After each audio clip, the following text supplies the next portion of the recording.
قیما سیدھی ٹھیک ٹھیک روشن مبین، لینذر بأسا شدیدا۔ اب یہ ہے لفظ جو بہت زیادہ غور کرنے کے قابل ہے۔ اس کتاب کے حضور پر نزول کے مقاصد میں سے ایک یہ بھی ہے خبردار کر دیں ایک بہت بڑی آفت سے۔ ویسے باسن جب واحد آتا ہے تو عام طور پر اس کے معنی جنگ ہوتے ہیں، جب جمع میں آتا ہے تو سختی، مصیبت، بھوک، فاقہ، یہ سارے بأسا۔ آیت البر میں بھی ہم نے پڑھا والصابرین فی البأساء والضراء وحین البأس۔ بأسا جب جمع میں آیا ہے تو فقر و فاقہ، تکلیف، مصیبت، اور حین الباس جنگ کے وقت۔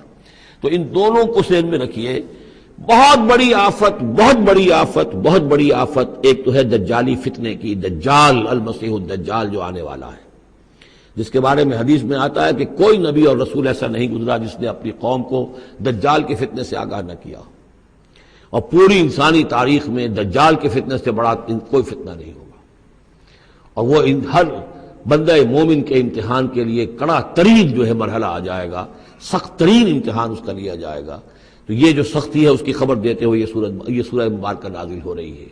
اور خاص طور پر اسے باسن اگر جنگ کے معنی میں لیں تو الملحمۃ العظمیٰ، کتاب الملاحم، جو کہ آپ دیکھیں گے احادیث کی کتابوں میں پورا باب ہے کتاب الملاحم، اور اس کا تعلق بھی دجال کے ساتھ ہے، کیونکہ پھر دجال ہی کو قتل کریں گے حضرت مسیح علیہ السلام نازل ہو کر۔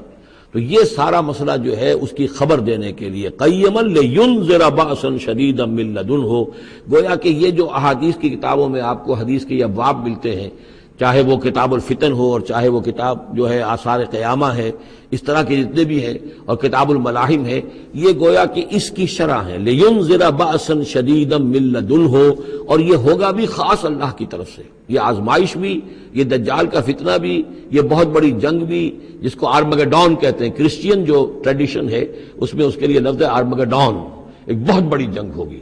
ڈکشنری میں بھی آپ دیکھیں گے کہ خیر اور شر کی قوتوں کے درمیان اس دنیا کے خاتمے سے پہلے ایک بہت بڑی جنگ ہونی ہے جس کا نام یہ آرمگڈون ہے۔